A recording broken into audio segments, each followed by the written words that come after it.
Good morning, everyone. Once again here, I am here with chapter number 1, The Lost Child.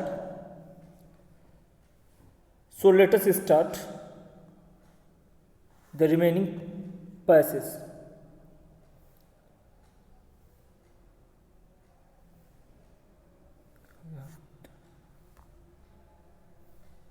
Page number 2.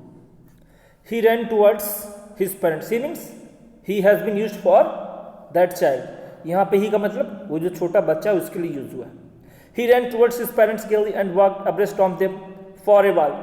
और कह रहा कि जैसे ही उस बच्चे को उसके पेरेंट्स ने आवाज़ दी, कॉल दी, तो बच्चा खुशी से दौड़ता हुआ अपने पेरेंट्स के पास चला गया और कुछ देर उन्हीं के साथ हो रहा. Being however soon left behind, लेकिन कुछ समय बाद वो क्या हो गया, पीछे छूट गया. अब वो पीछे कैसे छूट गया? Attracted by the little insects and worms along the footpath that were teeming out from their hiding place to the sunshine. क्योंकि जो वहाँ पे इंसेक्ट थे, जो वहाँ के कीड़े और मकोड़े थे, वो क्या हुए थे, छिपे हुए थे. और जैसे ही सनशाइन हुआ, वहाँ के जो कीड़े और मकोड़े थे वो सनशाइन, धूप का आनंद लेने के लिए वो क्या हुए, अपने स्थान से वह बाहर निकल गए. और जब कीड़े मकोड़े धूप एंजॉय लेने के लिए अपने स्थान से बाहर वापस आते हैं तो उनको देखकर जो बच्चा है वो उनकी तरफ अट्रैक्ट हो जाता है. उनको देखकर बच्चा, वो जो उस पगडंडी पे कीड़े मकोड़े बाहर निकलते अपने छिपे हुए स्थानों से सनशाइन को एंजॉय करने के लिए, तो बच्चा जब उनको देखता है तो उनकी तरफ अट्रैक्ट हो जाता है, उसका ध्यान उनकी तरफ डाइवर्ट हो जाता है और वह फिर से पीछे छूट जाता है. Come child come, his parents called from the shade of grove where they had seated themselves on the edge of well. और फिर ये जो बच्चा है, इसके माता पिता एक उपवन में कर सकते हैं, वृक्ष वाटिका या कुंज कर सकते हैं. उपवन मतलब इसे फूलों का बगीचा जो भी हो, तो उपवन में एक वृक्ष वाटिका में उसके जो माता पिता है वो एक कुएं के पास बैठे हुए हैं और वहीं से अपने बच्चे को आवाज़ लगा रहे, बेटा आओ जल्दी. उसके माता पिता देख रहे कि पगडंडी में उसका ध्यान कहीं और डाइवर्ट है, तो उसके माता पिता आगे एक उपवन है उसी में बैठे हुए, जिसको हम कुंज कर सकते हैं, वृक्ष वाटिका कर सकते हैं, वहाँ पर एक कुएं के किनारे बैठे हुए हैं और वहीं से अपने बेटे को आवाज़ देते हैं, आवाज़ लगाते कि बेटा आ जा. ही ran towards them, और वो जो बच्चा है वो दौड़ता हुआ अपने पेरेंट्स की तरफ भाग जाता है या वो दौड़ते हुए अपने पेरेंट्स की तरफ चला गया. वो कहाँ चला था, फिर अपने पेरेंट्स के पास चला गया. A shower of young flowers fell upon the child as he entered the grove. और वो लड़का जैसे ही उस उपवन में पहुंचा, उस वृक्ष वाटिका में पहुंचा, उस कुंज में पहुंचा, तो वैसे ही उसके ऊपर से फूलों की क्या हो रही है, बौछार हो रही है. मतलब वहाँ फूलों का पेड़ है तो हवा चल रहा है, जो भी हो, तो वहाँ से क्या हुआ, जो फूल थे, फूलों की बौछार उसके सर के ऊपर हुई. And forgetting his parents, he began to gather the raining petals in his hand. अब वहाँ पे वो जो फूलों की बौछार हुई, वो जो पूरे फूल उसके सर के ऊपर गिरे, अब वो क्या कर रहा है, अपने पेरेंट्स को भूलकर वो उन जो रेनिंग पेटल्स हैं, वो जो गिरती हुई पंखुड़ियाँ हैं, जो पेड़ों से गिरती हुई पेटल्स हैं, पंखुड़ियाँ हैं, वो उनको क्या कर रहा है, अपने हाथों में इकट्ठा करने में बिजी हो गया है और अपने पेरेंट्स को भूल गया है. अब उसका माइंड कहाँ डाइवर्ट हो गया है, वो जो पंखुड़ियाँ गिर रही है वो उनको क्या कर रहा है, कलेक्ट कर रहा है, इकट्ठा कर रहा है. But lo, he heard the cooing of doves and ran towards his parents, shouting the dove, dove, dove. The raining petals dropped from his forgotten hands. और तभी उसको एक पक्षी है जिसको हम फाख्ता कर सकते हैं, कबूतर. तभी उसको जो कबूतर की आवाज़ उसको सुनाई देती है, इसको हम फाख्ता भी कहते हैं. जो कबूतर पक्षी है उसकी आवाज़ सुनाई देती है और फिर वह अपने पेरेंट की तरफ दौड़ते हुए चिल्लाता है, कबूतर कबूतर, उस पक्षी का नाम लेते हुए, और उसके हाथों में वो जो फूलों की पंखुड़ियाँ वो क्या हो जाती, गिर जाती. मतलब वो फूलों की पंखुड़ियों को इकट्ठा कर रहा है, तब इसको कबूतर या फाख्ता पक्षी कह सकते, उसकी आवाज़ सुनाई देती है. तब उसको याद आता है, मेरे पेरेंट्स मेरा इंतजार कर रहे हैं, तो अपने हाथों से उन पेटल्स को छोड़कर वो दोबारा अपने पेरेंट्स की तरफ चला जाता है, भाग जाता है.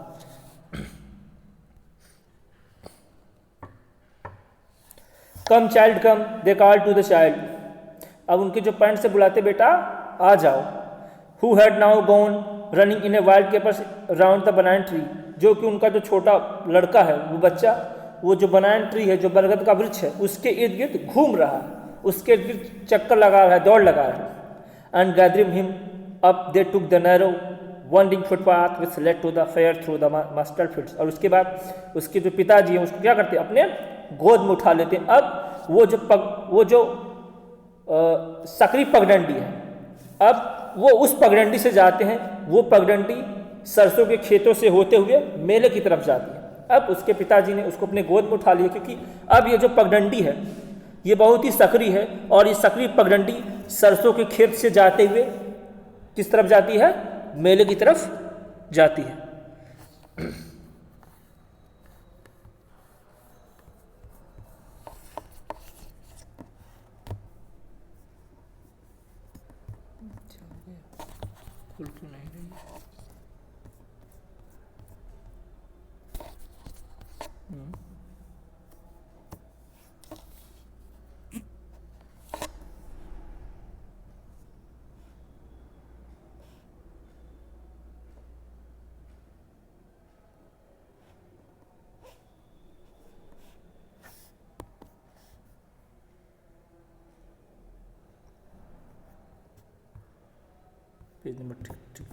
Page number 3। As they neared the village, और जैसे ही वो गांव के पास पहुंचे, मतलब वो चाइल्ड और उसके माता पिता, the child could see many other footpath full of throngs. तो जैसे ही वो लड़का और उसके माता पिता गांव के पास पहुंचे, तो उसने देखा कि पगडंडी पे बहुत सारी क्या हुई, दुकानें लगी हुई है, बहुत सारे लोगों की भीड़ है। मतलब वो जो पगडंडी है वो पूरी तरीके से भीड़ से भरी हुई है, वहाँ पे लोगों की भारी भीड़ जुटी हुई है। इसका मतलब अब वो कहाँ पहुँच गया है, मेले में पहुँच गया है। Converging to the whirlpool of the fair, अब वो उस मेले के भंवर में प्रवेश करने वाला है। यहाँ पे मेले को वरफुल मतलब भंवर से क्यों तुलना की गई है, क्योंकि वो मेला क्या है, बहुत बड़ा है, वहाँ पे लोगों की भीड़ है, और वहाँ पे इतनी भीड़ है कि कोई व्यक्ति एक बार मेले में चला जाएगा तो उसको ढूंढना क्या हो जाता है, मुश्किल हो जाता है, इतनी भीड़ होती है।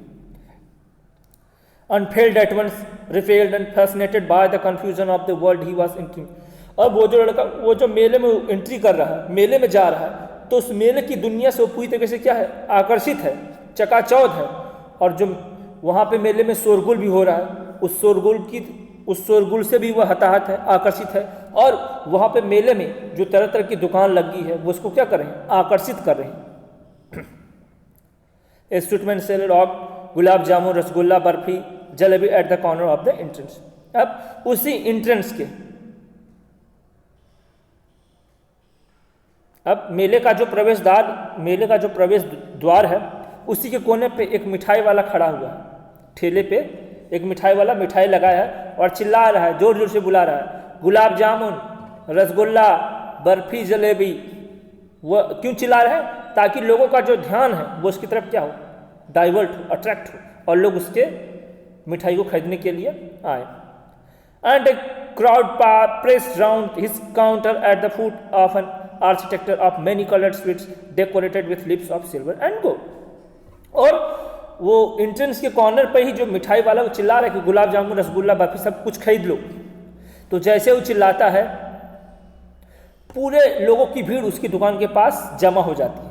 और उसने क्या किया, अपने ठेले पे सुनहरी और चांदी कलर की पत्तियों पर उसने क्या किया, मिठाइयों को सजा कर रखा है।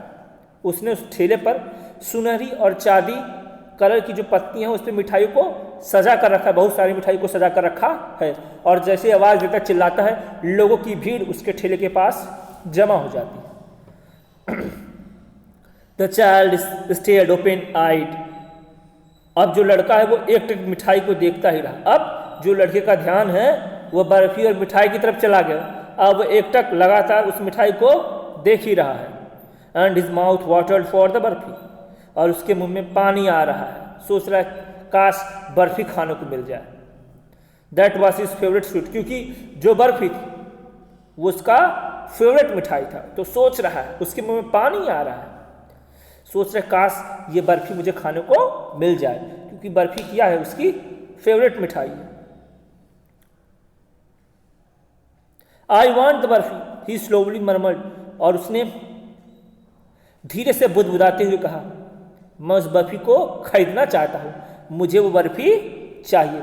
उस लड़के ने धीरे स्वर में कहा, बुदबुदाते हुए कहा, मुझे वो बर्फी चाहिए। But he half knew as he begged that his plea would not be heeded. But that child, he already knew that his demand would be not completed by his parents. लेकिन लड़के को मालूम था कि उसकी डिमांड को पूरा नहीं किया जाएगा, मतलब जो उसके मम्मी पापा है वो उसकी इस बात पे कोई ध्यान नहीं देंगे। वो बच्चा ऑलरेडी जानता है कि मेरे माता पिता मेरे लिए बर्फी खरीदेंगे नहीं, लेकिन तभी वह कहता है, because his parents would say he was greedy. उसके पेरेंट्स क्या कहेंगे कि तुम बड़े लालची हो। उसको मालूम है कि मेरे पेरेंट्स मुझे बर्फी खरीद के देंगे नहीं, और इसके बदले में कह देंगे कि तुम बड़े लालची हो, जो कुछ भी देखते हो तुमको खरीदने की इच्छा होती है। So without waiting for an answer he moved on. So without waiting answer from his parents he went on, he moved on. इसीलिए अपने पेरेंट्स के आंसर का बिना इंतजार किए वह आगे बढ़ गया। उसने अपने पेरेंट्स से तो कहा मुझे बर्फी चाहिए, लेकिन उसको मालूम है कि उसके पेरेंट्स उसके लिए बर्फी खरीदेंगे नहीं और कह देंगे कि तुम बड़े लालची हो।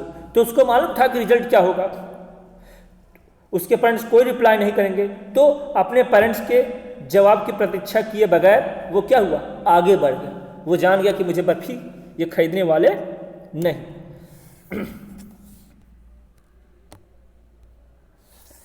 ए flower seller of a garland of gulmohar, a garland of gulmohar. और तभी एक फूल विक्रेता था, फूल बेचने वाला था, जो फूलों की माला बेच रहा था और चिल्ला चिल्ला कर रहा था, गुलमोहर की माला ले लो, गुलमोहर के फूलों की माला ले लो। The child seem irresistibly drawn. अब वो जो लड़का था वो उन फूलों की तरफ आकर्षित हुआ। वो जो गुलमोहर के फूलों की माला है उसकी तरफ उसका माइंड क्या हुआ, अट्रैक्ट हुआ। And he wanted to purchase a garland of gulmohar, और वो गुलमोहर की फूलों की माला को खरीदना भी चाहता था। He went towards the basket, और वो जो लड़का है वो उस बास्केट टोकरी की तरफ गया, उस फूल वाले के पास गया। वेयर द फ्लावर्स ले हिप, और वो उस फूल वाले के पास जाता है जो गुलमोहर की माला बेच रहा है, वहां पर फूलों का ढेर लगा हुआ है। एंड हाफ मर्मर्ड, और धीरे स्वर में कहा, आई वॉन्ट दैट गार्लैंड। उसने कहा कि मुझे उस फूलों की माला चाहिए। But he well knew his parents would refuse to buy him those flowers. But that child knew very well that his parents would deny. लेकिन उस बच्चे को मालूम है कि उसके पेरेंट्स मना कर देंगे। उसको मालूम है कि उसके पेरेंट्स वो फूलों की माला खरीदने से इनकार कर देंगे। Because they would say that they were cheap. बच्चों को मालूम है कि उसके पेरेंट्स कह देंगे, अरे ये जो फूलों की माला ये बहुत घटिया है, ये कोई ताजा फूलों की माला नहीं है, बहुत घटिया है, इसको लेके क्या करोगे। So without waiting for an answer he moved on. तो अपने पेरेंट्स के जवाब की प्रतीक्षा किए बगैर वह आगे बढ़ गया। उसने अपने पेरेंट्स के रिप्लाई का वेट नहीं किया और वो फिर आगे बढ़ गया।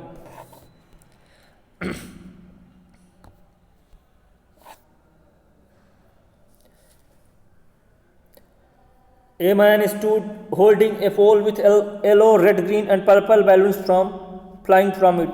और तब आगे गया तो उसने देखा कि एक व्यक्ति था, उसने अपने हाथ में डंडा लिया हुआ था, एक पोल लिया था, डंडा हुए लिया था, और उस डंडे में उसने कई येलो, रेड, ग्रीन, पर्पल कई कलर्स के उसने क्या कहते हैं बैलून्स को बांधा हुआ था, और वो बैलून क्या कर रहे थे, वो हवा में उड़ रहे थे। तो आगे बढ़ा, उसको एक बैलून्स वाला दिखाई दिया जिसने एक डंडा लिया था, और उस डंडे में उसने रंग बिरंगे कई तरह के बैलून्स बांधे हुए थे जो कि उड़ रहे थे। The child was simply carried away by the rainbow glory of their silken colors. अब वो जो रंग बिरंगे बैलून्स हैं, उन गुब्बारों को देखकर वो जो लड़का है उसके मन में उन गुब्बारों को, उन रेनबो कलर के जो बैलून्स हैं उनको खरीदने की उसने इच्छा जाहिर की। उसको लगा कि कितने प्यारे गुब्बारे हैं, बैलून्स हैं, इनको खरीद लेना चाहिए। And he was filled with an overwhelming desire to possess them all. और उन रंग बिरंगे गुब्बारों को देखकर वो लड़का आत्मविभोर हो गया, खुश हो गया, और उसने उन सारे गुब्बारों को खरीदने की इच्छा व्यक्त की। उसने कहा कि मैं ये पूरे गुब्बारे बैलून्स खरीदना चाहता हूं। But he well new his parents would never by him, लेकिन वो लड़का जानता है कि उसके पेरेंट्स उसके लिए एक भी बैलून्स नहीं खरीदेंगे। Because they would say he was too old to play with such toys. उसके पेरेंट्स कह देंगे कि अब वो इतना छोटा नहीं कि गुब्बारों के साथ खेले। उसके पेरेंट्स उसको मना कर देंगे, उसको मालूम है कि कह देंगे कि तुम इतने बड़े हो और बैलून्स के साथ खेलोगे। सो ही वॉकड ऑन फर्दर, इसीलिए वह आगे की तरफ बढ़ गया।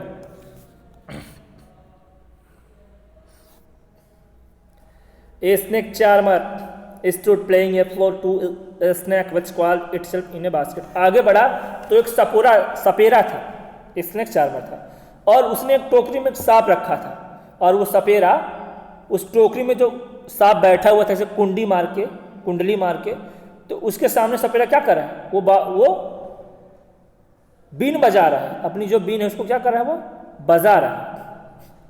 यहाँ पे बांसुरी से मतलब been. Its head raised in a graceful bend like the neck of a swan. और वो जो सांप था उसने अपने गर्दन को इतने अच्छे तरीके से उठाया था जैसे कि हंस का गर्दन होता है।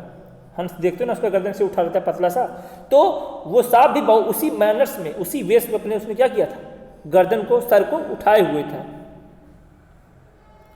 While the music stole into its invisible ears like the gentle rippling of an invisible waterfall.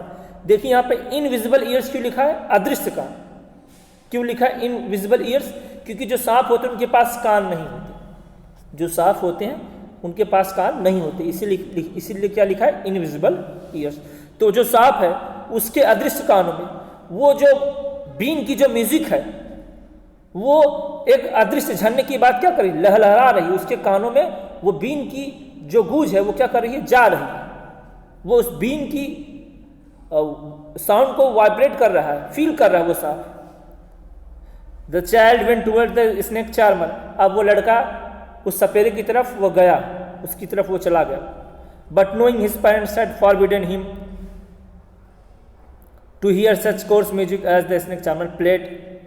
लेकिन उसको मालूम है उसके पेरेंट्स मना कर देंगे कि ये जो सपेरा जो बीन बजा रहा है बहुत ही बेकार बीन है, इसको सुनोगे तो बोरिंग हो जाओगे, बड़ी बेकार इसकी साउंड है, इस सपेरे के पास मत जाओ, यहाँ पे खड़े होकर इसकी आवाज़ को सुनने की जरूरत नहीं, इसकी आवाज़ ही बहुत बेकार है, भद्दी है। ही प्रोसीडेड फर्दर, तो फिर वह आगे की तरफ बढ़ गया। There was a roundabout in a full swing, और आगे गया तो झूला था, जैसे आप मेले में जाते हो तो एक गोलाकार झूला रहता है ऐसे चक्करदार, जो ऐसे ऊपर से ऐसे नीचे जाता है, राउंड टाइप का। तो वो आगे गया था, वहाँ पे झूला था। Men, women and children carried away in a whirling motion, shrieked and cried with dizzy laughter. और उस झूले में जो मेन, वुमन और चिल्ड्रन बच्चे बैठे हुए थे वो ऐसे गोल गोल इर्द गिर्द क्या कर रहे थे, झूले में घूम रहे थे और खुशी के मारे चिल्ला रहे थे, वो आनंद ले रहे थे। The child was them intently, means the child was them very attentively. अब बच्चे ने वो लोग जो झूले पे झूल रहे हैं उनको बहुत ध्यान से देखा, ध्यानपूर्वक देखा। And then made a bold request, और फिर एक साहसी प्रार्थना करते हुए कहा, I want to go on the roundabout please father mother. उसने कहा, मम्मी और पापा मैं झूला झूलना चाहता हूँ, कृपा करके आप मुझे झूला झूलने दीजिए।